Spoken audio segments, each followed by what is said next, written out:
Hey, hi. Welcome to lights camera and Review. ಇವತ್ತಿನ topic ಬಂದು the December race. ಯಾರು ಈ ರೇಸಲ್ಲಿ ಆಡ್ತಿರೋದು? ನಮ್ಮ ಟಾಪ್ 3 ಸ್ಟಾರ್ಸ್.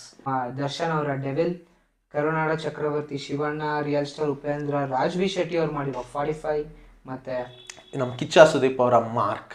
ಮಾರ್ಕ್. ಎಲ್ಲ ಹೀರೋನು ಡಿಸೆಂಬರ್ಗೋಸ್ಕರ ವೇಟ್ ಮಾಡಿದ್ರು. 3 ಜನನೂ ಡಿಸೆಂಬರಲ್ಲೇ ಬಂದರು. ನಾವು ಆ್ಯಸ್ ಎನ್ ಆಡಿಯನ್ಸ್ ನಮಗಂತೂ ಖುಷಿ ಆಯ್ತಪ್ಪ. ಇಯರ್ ಎಂಡ್ ಒಳ್ಳೆ ರಿಲ್ಯಾಕ್ಸ್ ಮಾಡಿ ನೋಡಿಕೊಂಡು ಎಂಟರ್ಟೈನ್ ಮಾಡೋದಕ್ಕಂತೂ ನಾವಂತೂ ಕಾಯ್ತಾ ಇದ್ವಿ. ಫಸ್ಟ್ ಸಿನಿಮಾ ರಿಲೀಸ್ ಆಗಿದೆ ನಮ್ಮ ಡಿ ಬಾಸ್ದು ಡೆವಿಲ್. ಮಿಲಾನ ಪ್ರಕಾಶ್ ಅವರ ಡೆವಿಲ್. ಮಿಲಾನ ಪ್ರಕಾಶ್ ಅಂದ್ರೆ ನಮಗೆ ನೆನಪಾಗೋದು ತಾರಕ್, ಗೋಕುಲ, ಸಿದ್ಧಾರ್ಥ, ವಂಶಿ, ಮಿಲನ. So complete family entertainer director. So ಇವರು ತಾರಕ್ ಆದ್ಮೇಲೆ ಮತ್ತೆ ದರ್ಶನ್ ಅವ್ರ ಜೊತೆ ಸೇರ್ತಿದ್ದಾರೆ ಅಂದ್ರೆ ಎಕ್ಸ್ಪೆಕ್ಟೇಷನ್ ಆಬ್ವಿಯಸ್ಲಿ ಹೈ ಆಗಿ ಇರುತ್ತೆ.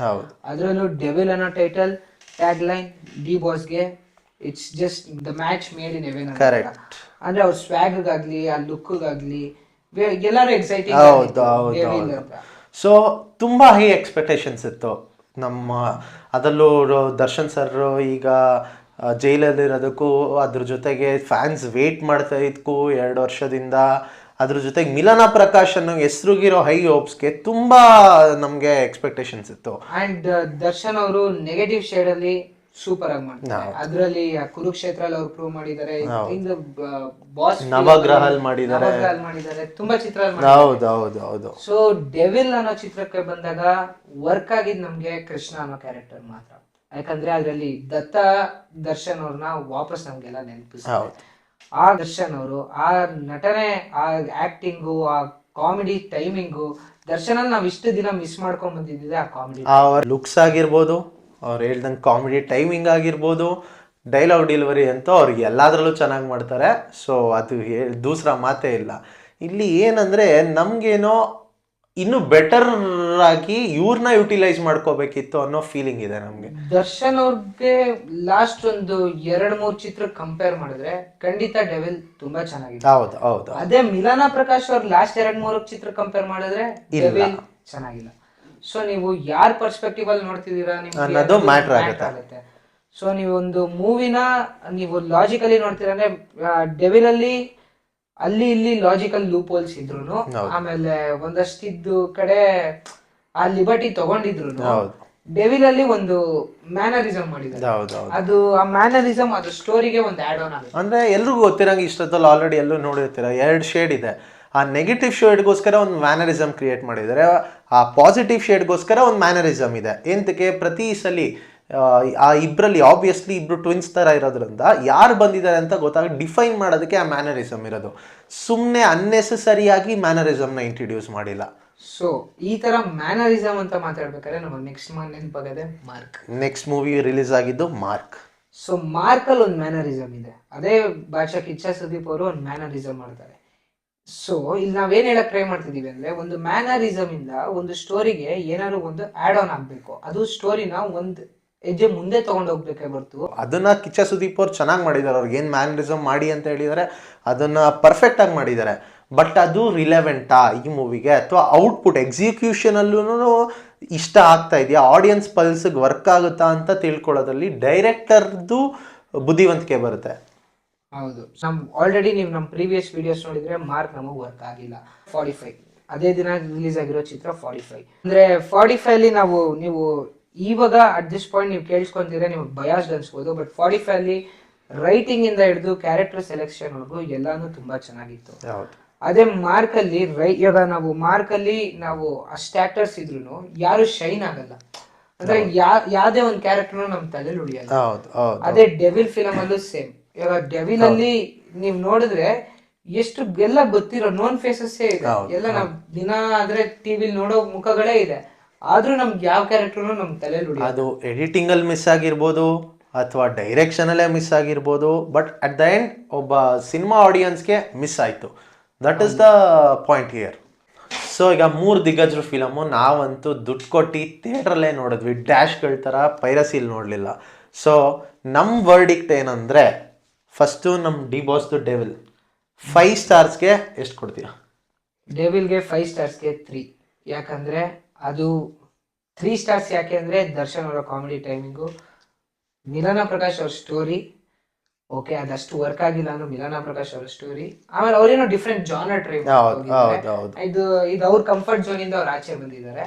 ಆಫ್ಟರ್ ಲಾಂಗ್ ಟೈಮ್ ನಾವು ದರ್ಶನ್ ನ ಕಂಪ್ಲೀಟ್ ಆಗಿ ಎಂಜಾಯ್ ಮಾಡಿದ್ವಿ. ಅಂದ್ರೆ ಆ ಫೈಟ್ಸ್ ಆಗಿರ್ಲಿ, ಆ ಮ್ಯಾನರಿಸಮ್, ಬುಲ್ಬುಲ್ಲು, ಬೃಂದಾವನ, ಆ ಚಾಲೆಂಜಿಂಗ್ ಸ್ಟಾರ್ ನಾವ್ ನೋಡಿದ್ವಿ. ಅಂಡ್ ಇದು ನನ್ನ ಒಪಿನಿಯನ್, ನನ್ಗೆ ಅದು ಎಲ್ರೂ ಒಪಿನಿಯನ್ ಆಕ್ಚುಲಿ. ಸೊ ಆ ಖುಷಿ ಆಯ್ತು ಆ ದರ್ಶನ್ ಅವ್ರನ್ನ ಮತ್ತೆ ನೋಡೋದಕ್ಕೆ. ಸೊ ಅದಕ್ಕೆ 3 ಸ್ಟಾರ್ಸ್. ಡಿ ಬಾಸ್ ಫ್ಯಾನ್ಸ್ ಕರೆಕ್ಟಾ?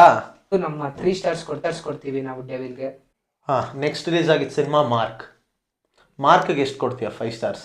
ಮಾರ್ಕ್ಗೆ ವಿಲ್ ಅಗೇನ್ ಗಿವ್ 3 ಸ್ಟಾರ್ಸ್. ಯಾಕಂದ್ರೆ ಮಾರ್ಕ್ ಅಲ್ಲಿ ಏನೋ ಜಾಸ್ತಿ ತಗೊಂಡೋಗೋದಕ್ಕಿಂತ ಎಲ್ಲ ತುಂಬಾ ಲೂಪ್ಸೇ ಇತ್ತು. ಅಂದ್ರೆ ಮತ್ತೊಂದ್ರದ್ದು ರೆಪ್ಲಿಕಾ ಅನ್ನಿಸ್ತು. ಹೌದು, ಅಂದ್ರೆ ಮ್ಯಾಕ್ಸ್ ಆಗಿರ್ಲಿ, ಲೋಕೇಶ್ ಕನಕರಾಜ್ ಅವ್ರ ಮೂವೀಸ್ ಆಗಿರ್ಲಿ, ಎಲ್ಲಾನು ಒಂದು ಪೇಪರ್ ಮೇಲೆ ಅದು ತುಂಬಾ ಚೆನ್ನಾಗಿ ಒಳ್ಳೆ ಸ್ಟೋರಿ ಅನ್ಸಿದ್ರು, ಎಕ್ಸಿಕ್ಯೂಷನ್ ತುಂಬಾ ಚೆನ್ನಾಗಿ ಮಾಡಿದ್ರು ಅದೊಂದು ಒಳ್ಳೆ ಸಿನಿಮಾ ಅಂತ ನಮ್ಗೆ ಅನ್ಸಿಲ್ಲ. Biggest marks for only Kichcha Sudeep sir and the next mark for Ajaneesh Loknath. ಇನ್ನೊಂದು ಸ್ಟಾರ್ ಯಾಕೆ ಅಂದ್ರೆ 3 ವರ್ಷ 4 ವರ್ಷ ತಗೊಂಡ್ ಒಂದು ಸಿನಿಮಾ ಮಾಡೋ ಟೈಮಲ್ಲಿ 8 ತಿಂಗಳಲ್ಲಿ ಒಂದು ಸಿನಿಮಾ ಮಾಡಿ ಕನ್ನಡ ಇಂಡಸ್ಟ್ರಿ ಮತ್ತೆ back to back audience fill ಮಾಡಕ್ಕೆ ನಮ್ಮ ಟಾಪ್ ಟೈರ್ಸ್ ಸ್ಟಾರ್ಸ್ ಮಾತ್ರ ಆ ಕೆಪಾಸಿಟಿ ಇರೋದು. ಸೊ ನೀವು 8 ತಿಂಗಳಲ್ಲಿ ನೀವು ಮಾಡೋ ಕೆಪಾಸಿಟಿ ಇದೆ ಅಂತ ನೀವು ಮತ್ತೆ ಎಲ್ರಿಗೂ ಆ ಹೋಪ್ಸ್ ತುಂಬಿಸಿದಕ್ಕೆ ಅದಕ್ಕೆ ಮಾರ್ಕ್ ಟೀಮ್ಗೆ ಒಂದು ಬಿಗ್ ಸಲ್ಯೂಟ್. ಅಂಡ್ ಮಾರ್ಕ್ ಟೀಮ್ಗೆ ಅಪ್ರಿಸಿಯೇಷನ್ ಯಾವಾಗಲೂ ಸೇರ್ಲೇಬೇಕು. ಸೊ ಅದಕ್ಕೆ 3 ಸ್ಟಾರ್ಸ್ ಫಾರ್ ಮಾರ್ಕ್. ನೆಕ್ಸ್ಟ್ ಅವತ್ತೇ ಆಗಿದ್ದ ಸಿನಿಮಾ 45 ಎಷ್ಟು ಕೊಡ್ತೀರಾ? 45ಗೆ ನಾವು ಕೊಡೋದು ನನ್ನ ಪ್ರಕಾರ ಅದಕ್ಕೊಂದು ಪಾಯಿಂಟ್ ಹಾಕ್ಬಿಟ್ಟು 4.5 ಕೊಡೋಣ. ಸೊ 45 ಯಾಕೆ ಉಳಿತು ಅಂದ್ರೆ ಫೈನಲ್ ಆಗಿ ಆ 0.5 ಯಾಕೆ ತೆಗಿತಿದೀವಿ ಅಂತ ಹೇಳ್ಬಿಡ್ತೀನಿ. Here and there VFX patches ಗೋಸ್ಕರ ಬಿಟ್ರೆ it is a complete entertainer, paisa vasool movie. ಹೌದು, ಇಲ್ಲಿ ಆ ಸ್ಟೋರಿಲೂ ಅಷ್ಟೇ ಆ VFX ಪ್ಯಾಚಸ್ ಆಗಿರ್ಲಿ ಅದೊಂಚೂರ್ ಮೈನ್ಯೂಟ್ ಆಗಿ ಇನ್ನೊಂಚೂರ್ ವರ್ಕ್ ಮಾಡಿದ್ರೆ, ಇಲ್ಲಾಂದ್ರೆ ಆ ಫಸ್ಟ್ ಆಫ್ ಆಲ್ ಬರೋದು ಉಪೇಂದ್ರ ಅವ್ರು ಮತ್ತೆ ರಾಜ್ವಿ ಶೆಟ್ಟಿ ಅವ್ರ ಕಾಂಬಿನೇಷನ್ ಅಲ್ಲಿ ಇನ್ನೊಂಚೂರ್ ಏನೋ ಒಂದು ಇಂಟ್ರೆಸ್ಟಿಂಗ್ ಸೀನ್ಸ್, ಏನೋ ಒಂದು ಬೇರೆ ಸೀನ್ ಏನಾದ್ರು ಮಾಡಿದಿದ್ರೆ I think that film would have been more good. But ಈಗ ಇರೋದ್ರಲ್ಲಿ ನಮ್ಮ ವರ್ಡಿಕ್ಟ್ ಡಿಸೆಂಬರ್ ವಿನ್ನರ್ ಇಸ್ 45.